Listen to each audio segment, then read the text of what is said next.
everyone, welcome back to the channel. We're at Kent Car Group, our car dealership based in Kent, UK. And today we're going to be talking about 5 basic tips when buying a used vehicle. These are all simple steps that we actually put into practice when buying our own stock cars. Just so that you don't end up getting caught out by someone like this dodgy geezer. Hello? About the car? Yeah, no problem, lad, no problem. What one is it? My son's got one for sale as well, you see. Yeah, midday, yeah, that'd be lovely, that'd be lovely. The postcode, it's CT. I'll tell you what, actually, if you meet me, we live in the manor house round the corner, the big manor house, but we're having a bit of work done, you see. So if you meet me round behind the flats, there's a block of garages there. Meet me there, that'd be lovely. All right, see you soon. Bye, bye, bye, bye, bye, bye, bye. Hello, darling. Come and have a look at it. Beautiful colour. Matches your eyes. Flat tyre? Nah, you ain't got to worry about that. It's only flat at the bottom. Full service history with one. Full all the way through. The only problem is we haven't got the paperwork for it. Fred down at the Archie's done it, but it's not a problem. We can give him a call. We can confirm it all for us. No problem. Yeah, one owner from a doctor he was, I think. We haven't got a logbook. We'll send that in the post, yeah. Well, we could go on a test drive, but it's a bit low on fuel, you see. Missy's been running around at school runs and, you know. Little bit of water in the headlight there, but get yourself a pet goldfish. Oh, I don't know, you know, it's priced well already. It is well priced, but what we talking, cash? Cash? Come on then, let's have a deal. Let's have a deal. Yeah, that's Christy. I'll tell you what, I'll walk round the house, get a bit of paper, do your little receipt. How about that? Nice doing business with you. Step number 1, market research. Okay, so this is quite an important step, and we put it as step number 1 for a reason, because it's always the first step that you do take when buying a used car, whether you know it or not. Yeah. First of all, you need to identify what size car you need. Sounds really simple, but you don't need to be buying a big 5-door car if it's just you commuting to work. A 3-door car might suit you better. Yeah, we do see this quite a lot. Some young people who may be looking to get a little bit of a bigger car but end up buying a big SUV that might be a little bit impractical for them. Yeah, big diesel SUV, find out that they're only using it for school runs, and then within a few weeks they've got a DPF light coming on, EGR valve, all sorts of problems. They're realising they're not getting the benefit of the fuel economy of a diesel because they're going on short journeys. Yeah. Diesels need to be taken on a long run. Yeah. You might as well buy a petrol if you're doing short journeys. Definitely.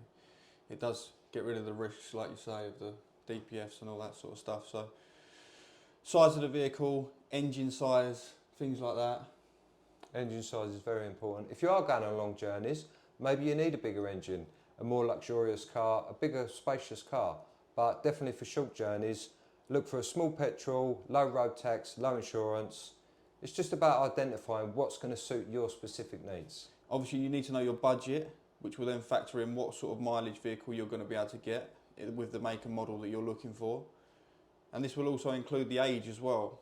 Yeah, and another good tip is don't max out on your budget. If you've got £6,000 to spend on a car, just remember that cars need maintenance. They do go wrong, they do need their annual servicing. So perhaps spend a bit below your budget, or some people like to put a bit away in a pot each month just to cover any problems that might arise with that vehicle. It'll give you a bit of peace of mind, knowing that you have that little buffer there just in case something was to go wrong.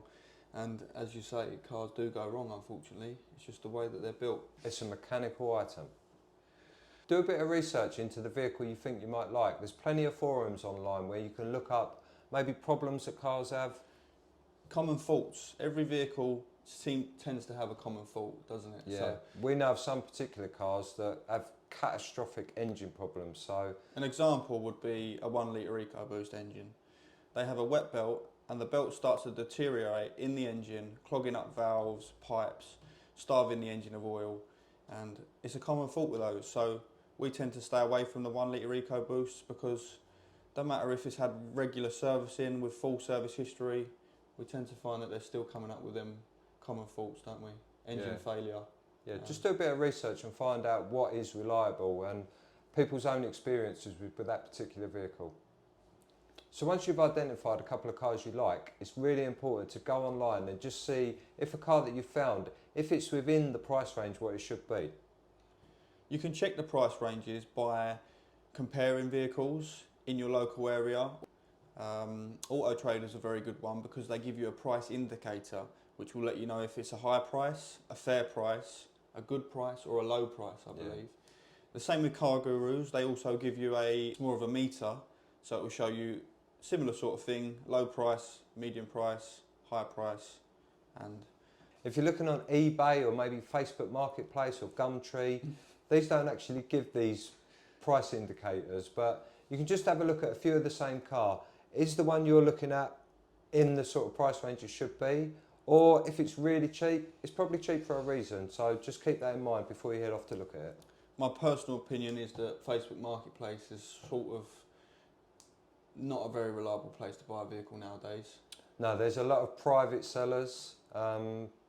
They're probably traders disguised as private sellers, so just be a bit They careful. don't want to include a warranty in their vehicles and things like that. So market research is very important. What else have we got?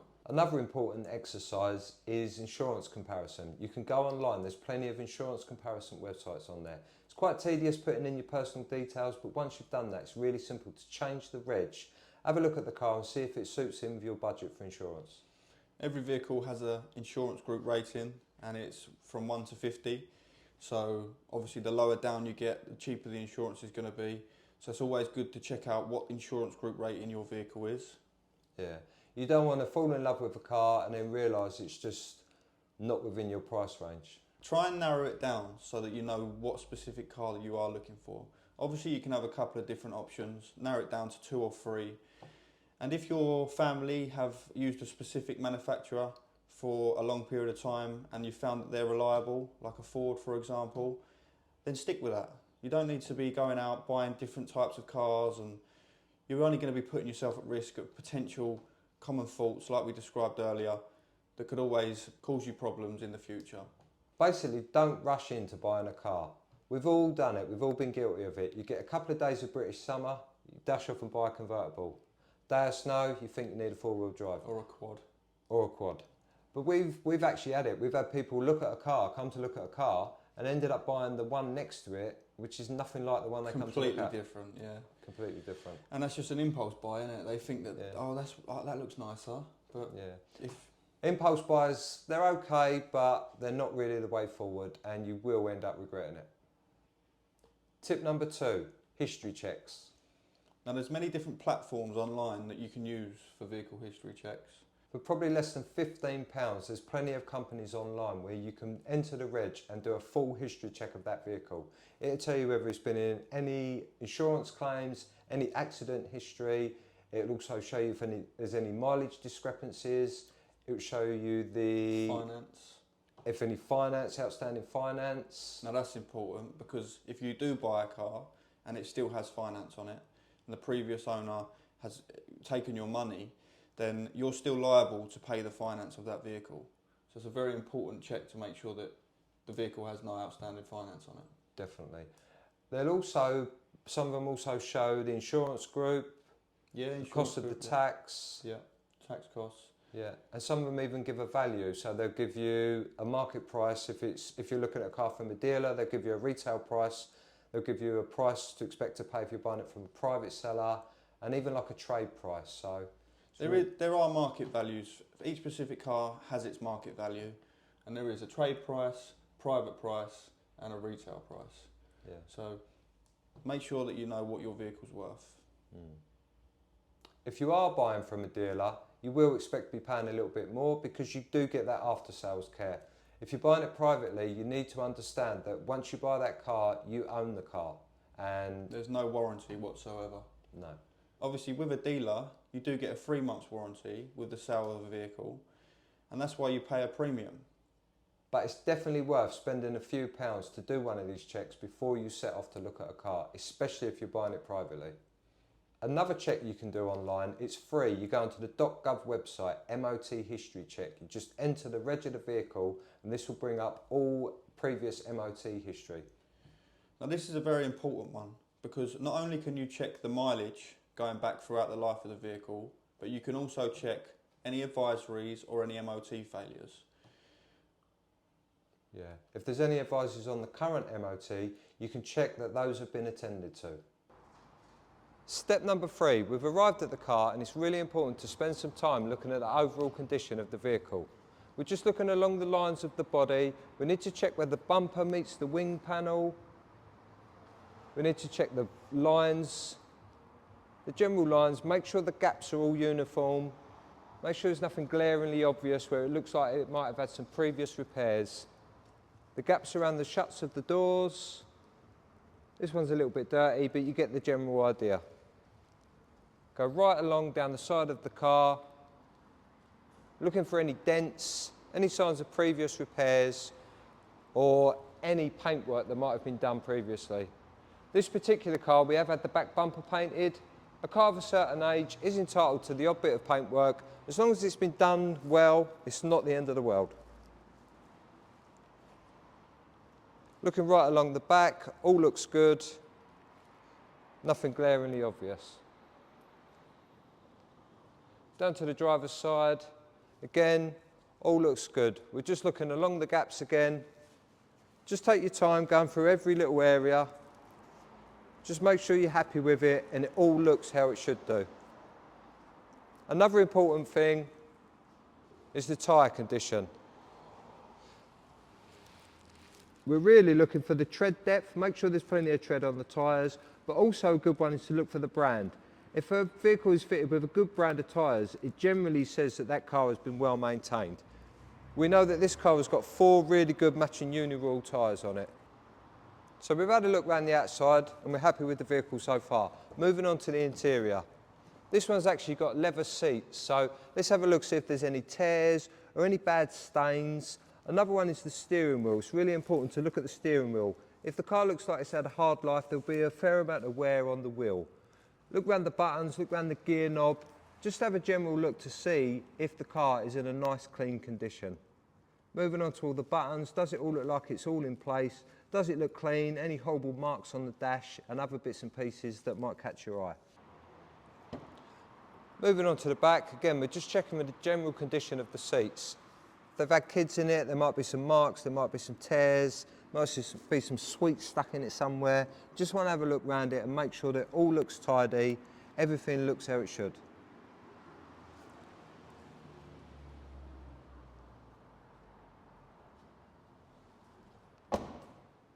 Moving on to the boot. Just check that the parcel shelf is in place. All the boot carpet looks good.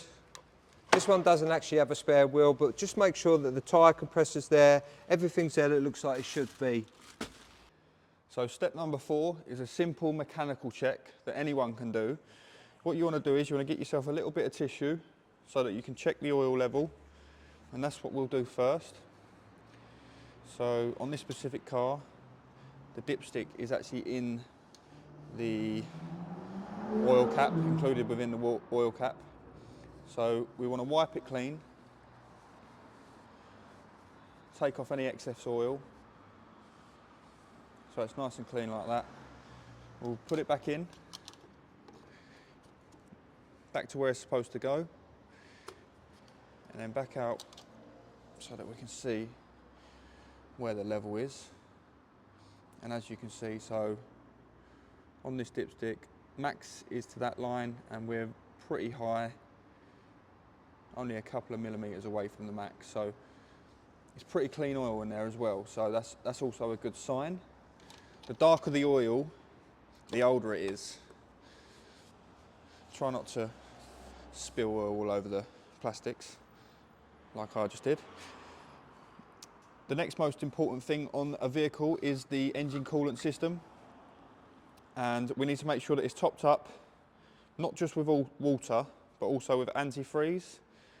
So to check the level on this, you'll see a maximum and minimum line. As long as the water liquid is between that line, and on this vehicle it's actually up to the max, which is where it should be. So that's all good. Next we have the powered steering fluid. Now this is where the powered steering fluid is kept, and exactly the same as the coolant system. There's a plastic bottle with a maximum and minimum line, and if you can just see there, the shadow of the fluid is up to the max line. Once all that's been checked, Now we want to have a look at the general condition of the engine bay. Making sure that it all lines up, there's no broken clips, the headlights are all in place, no wobbles, everything's secure. All the plastics along the front, the air intake is all in place as it should be. Just give it a little wobble. Make sure that nothing's just holding on very loosely, making sure that it's all in place as it should be. Now if you have your phone on you, put the torch on, just shine down around the engine, get your hand in there, get your head down low, round the sides, along the back. There should be no spillages of any sort of liquid around the engine bay.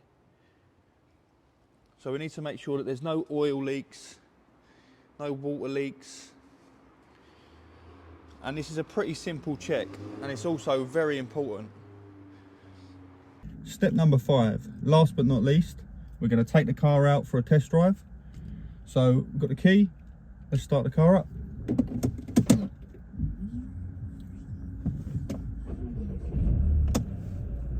If the car starts all good, we're going to make sure that there's no lights illuminated on the dash. And now we're going to check the controls. So before we set off, if we check the climate control works, turn on the fan, turn up the heater, maybe actually start off with, put it on cool, press the aircon button, wait a couple of seconds, and you should start to feel the aircon working, which it does. Switch it up to hot. It might take a little while for the car to heat up, for any hot air to come out. We can start to turn on the radio, test that the volume works. That's all good. Just make sure all of the buttons are working. So we've got the auto start stop. That button seems to be working. Heated seats, we might as well try them whilst we're on the test drive. Stick that on, and obviously throughout the journey you'll know whether they work or not. Steering wheel controls, just give them a little play. Make sure that they all work. So this particular model has a sat-nav and parking sensors. So let's check that the sat-nav and parking sensors do work. So the sat-nav on this one, I thought it was touchscreen, but it's not. So that's the sat-nav working. And now let's test the parking sensors. Handbrake off. Don't forget your seatbelt. This model also has a rear camera, so we're going to test the parking sensors and the rear camera. The rear camera's all good, the vision on it looks really good. If we back up close to, obviously carefully and slowly.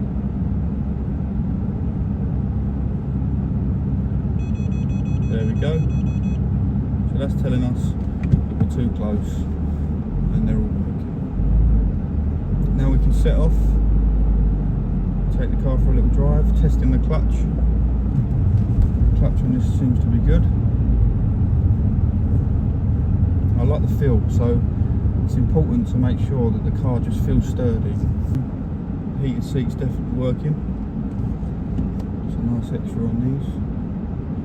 Gives you a bit of a feel of luxury, especially with the leather seats. The clutch is all good. Sun's starting to set, so we'll stick the lights on.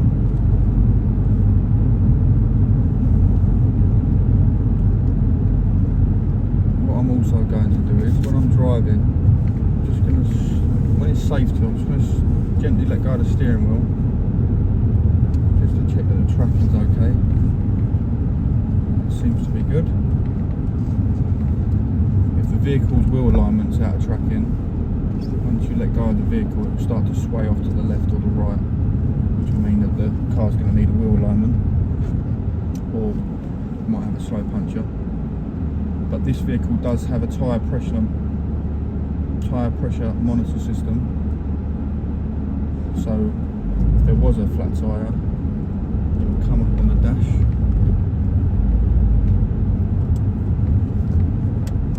It seems to drive really nice, and this is what you want when test driving a car. want to make sure that it feels as it should do. It feels comfortable to drive, goes through the gears as it should. Don't be frightened to take your time when taking a car out on a test drive. You need to make sure that you get it through all the gears. So this is a 6-speed manual. I want to be getting it up to speed for all the gears, because at the end of the day you're going to be spending your hard-earned money on this car, and it's quite a big investment, so make sure that you're doing all the checks that you need to do. It's equally as important to go down a slower road, ideally where there's some speed bumps, just so you can test the suspension, make sure that there's no knocks or squeaks from any suspension, lower arms, anything like that. This one seems like it's got no unwanted noises. Let's just check again. That's exactly how it should sound. So that's the end of our video. 5 basic steps when buying a used vehicle. Step 1, market research. Step 2, history checks. Step 3, visual check. Step 4, basic mechanical checks. And step 5, Test drive. Apparently buying a vehicle is the second most stressful purchase you can make after a property, so hopefully today's video will help. If you did enjoy the video, please like and subscribe, press that notification bell, and we'll see you again in our next video.